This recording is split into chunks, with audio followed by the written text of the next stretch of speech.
Thailand this summer and spent a month there working with prostitutes, trying to get them out of the business and getting to know a lot of the women there. So I came back and then I talked to these three awesome people, and then we all became really passionate about wanting to raise awareness, and so we wrote this piece as a result. So I'm Justin, and I'll be playing the role of the American banker who's trying to procure himself a prostitute, who is being played by Crystal. And Kelsey is playing the conscience of Crystal, and Kelly Swope, the famous Kelly Swope, is playing my company. Yes, he has many admirers. I don't see why not.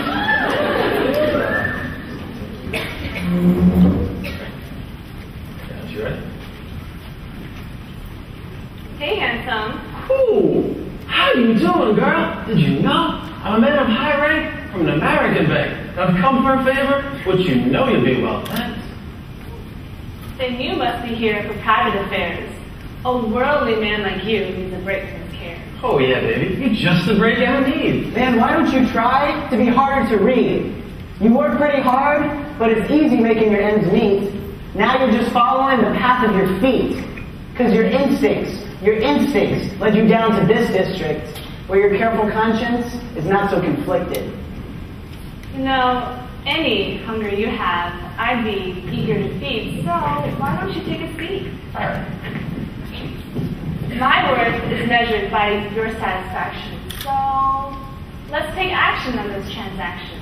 What you really need is money to feed the mouths of your starving children, imprisoned by the debt that a mother left, and you bet an American banker like him can open up his wallet to see that her needs are met. So how much can you get?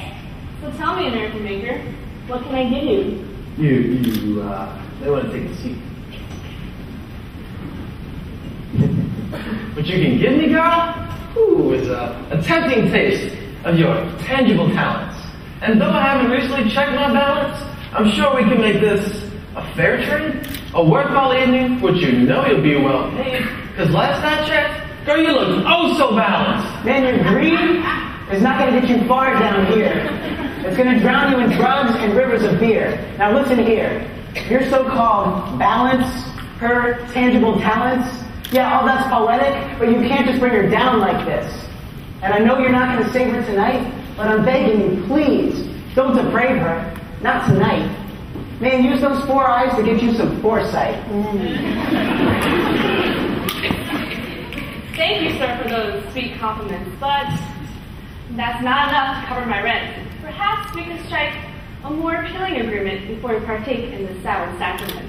Don't pretend like you're so innocent. Why should this guy be any different? She's been well trained in the verses of deception, and she's been practicing this trade since its inception. What? You seem like such a strong woman. Why do you do this? This strength, you see, is so out of focus, and yet you pretend to not notice. Then why? Why would you let me persist with this clouded bliss? Will it mean anything? Will we share our first kiss? No. No? The touch of your lips will never dismiss the haunting eyes of my hungry kids. Though you may be giving, you are also taking, because it won't be love that we'll be making.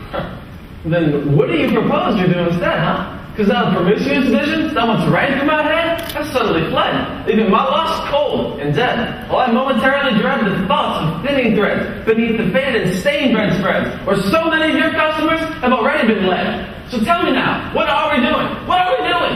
Attempting to find the affirmation of self-worth that we're all perpetually pursuing? Because if that's true, girl, if that's true, I never choose you as my lover. You could have chosen another. Probably should. A different sister of another brother, a different daughter of another mother.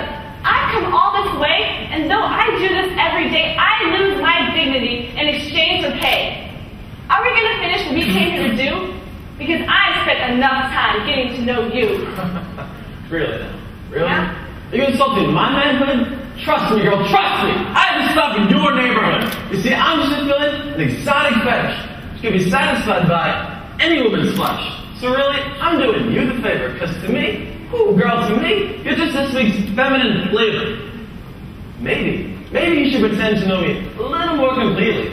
So let me lay it down for you, girl, a little more concretely. When you came out to meet me, you smiled ever so sweetly. I thought tonight that maybe, just maybe, you could complete me. Because despite the strife that life had forced me to swallow, its suppressed internalization had left me so hollow. My sexual desire had become nothing more than an impulse that I feel forced to follow.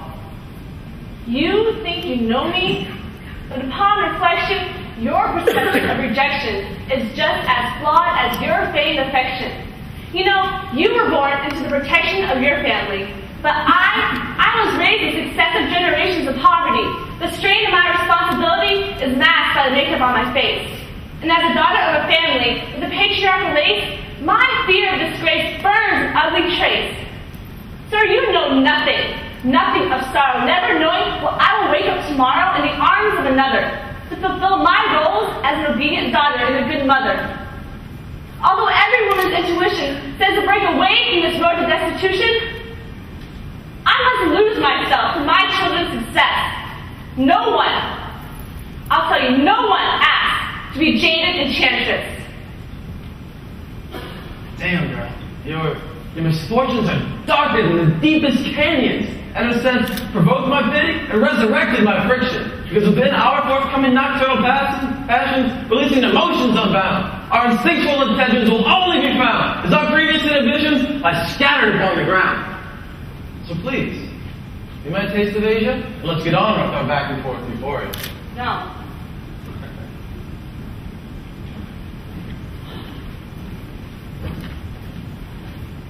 Wait. Man, listening to this girl's fragile psychology makes me shudder at the sociology. Caste stratification, human rights, children dead, streams of hard drugs shooting up through her head. And it's a wonder she isn't dead, man. If she hasn't tried that already, man. Blinded eyes to her fate until our globalized world just sits and waits. With her twisted mind full of self-hatred, our modern world be irate, or is this just another fruitless debate? Yeah, because in America, we say we got this moral nation. But when it comes to human rights violations, we fall back in hibernation. Because it's too big a task to shoulder the hurts of the globe, I know. But somehow we got to probe for hope so others can cope with the passage of days. Act to spur action. Don't gaze just to gaze. And take a stance on an issue for something other than praise. New slavery, but she's not picking cotton. She sells lies until her insides turn rotten. Sold into shackles into this ever-growing industry, lured in by big men into every big city. Bangkok, Pattaya, and Phuket. She gives every lost foreigner something that he won't forget. And she is barely a woman, with a womanhood shattered and upset. Sometimes, up to 20 men a night. Up against deadly diseases that nobody can fight. And she lives in every pedophile's Disneyland where she takes green tickets at her nightstand. And to him, she's an exciting ride where two souls collide with no inhibitions by which to abide. And with his desire satisfied, her pain is implied. Because they're being treated like animals, some people would say.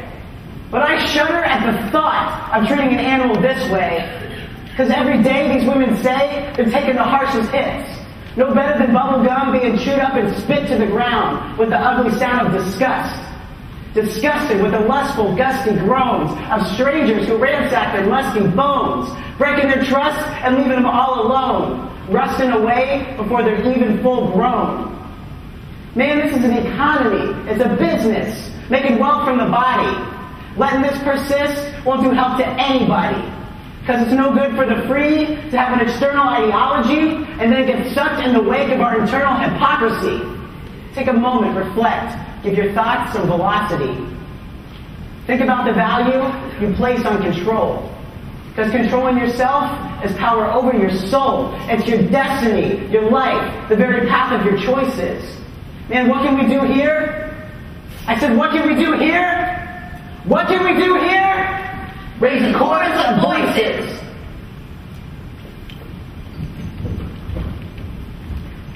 And may your voices rise up to the Lord, like the cries of the Israelites before they finally soared to life and hope, to renewed dreams, to freedom, and to be free.